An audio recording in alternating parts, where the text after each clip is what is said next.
Hello everyone, have a nice day. Today we're diving into a tense moment between Phat and James inside the bamboo house when Phat arrives with a video that could destroy Mr. Hoan. James watches the evidence, feels the rage, but makes a choice that shocks Phat because Mr. Hoan is still the man who raised him. Why would James protect the person who hurt him most? And what does it cost to stay good when revenge is right there in your hands? If you find it interesting, don't forget to subscribe to the channel so you don't miss the next videos. The confirmation box glowed on the laptop like a small, merciless moon. Delete files? Yes, no. James's finger hovered above the trackpad, perfectly still, too still. Like if he moved even a millimeter, something inside him would snap in half. Across the table, Phat stared at the screen as if it were a loaded gun pointed at his own chest. "James," he said, voice tight with panic, "don't." The bamboo house was quiet in the wrong way, not peaceful, just holding its breath. Thin stripes of daylight slipped through the bamboo slats and cut across James's face, catching the hardness in his jaw and the shine in his eyes he refused to admit was there. James didn't look up. "This is exactly what I have to do." Phat took one step closer, then another. His hands were half raised, like he was trying to talk a man down from a roof. "Do what? Erase the only thing that can stop him?" James finally lifted his eyes, dark, calm, terrifyingly calm. "Stop him or destroy him." Phat swallowed. "He destroyed you first." A flicker crossed James's face, something raw and old. For one breath, he looked less like a CEO and more like a son trapped inside a suit he'd learned to wear as armor. Phat pointed at the USB drive lying on the table, wrapped in cloth like a secret. "I didn't bring rumors. I brought proof. Clear footage, clear voices. Enough to bury Mr. Hoan." James's gaze dropped to the laptop again, like the videos were still playing behind his eyes, even though the screen had gone quiet. "I watched," he said, barely audible. 5 seconds was enough.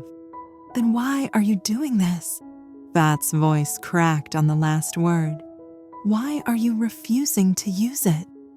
James exhaled slowly, as if he had to push air through broken glass.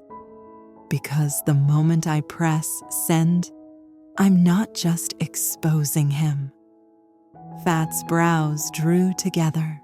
"What? You're worried about his reputation? After everything?" James's lips twisted, bitter. "I'm worried about mine." That landed like a slap.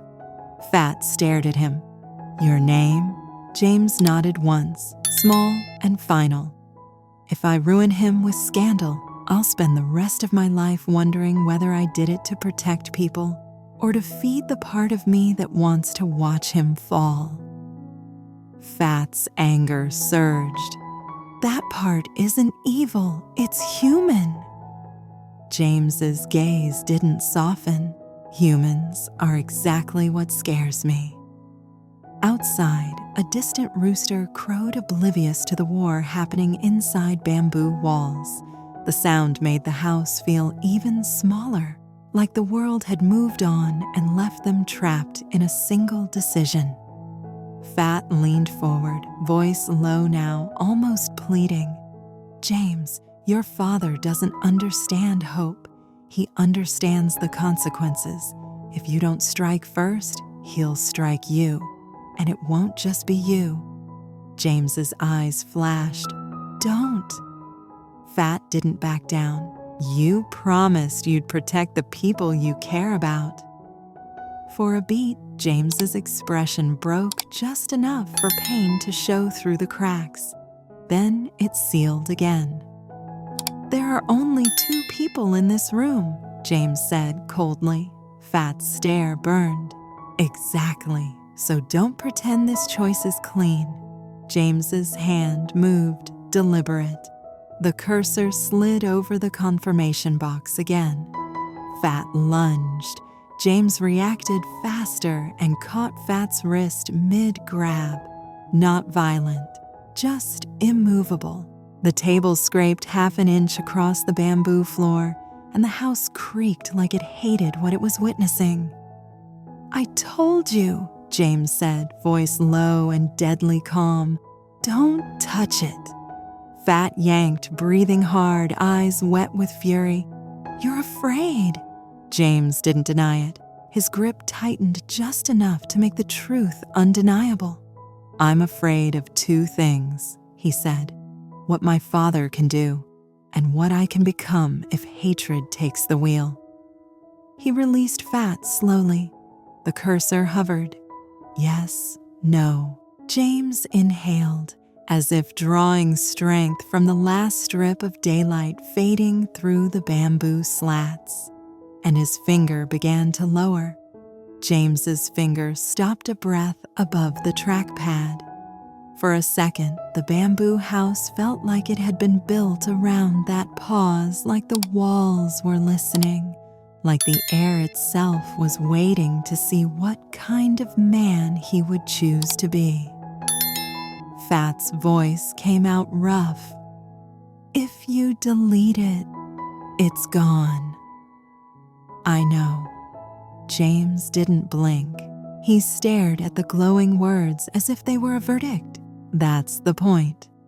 Phat shook his head, helpless. "You're handing him a free escape." James's mouth tightened. "No, I'm handing myself one." Phat let out a bitter laugh that didn't sound like laughter at all. "From what? Justice?" James finally looked away from the screen.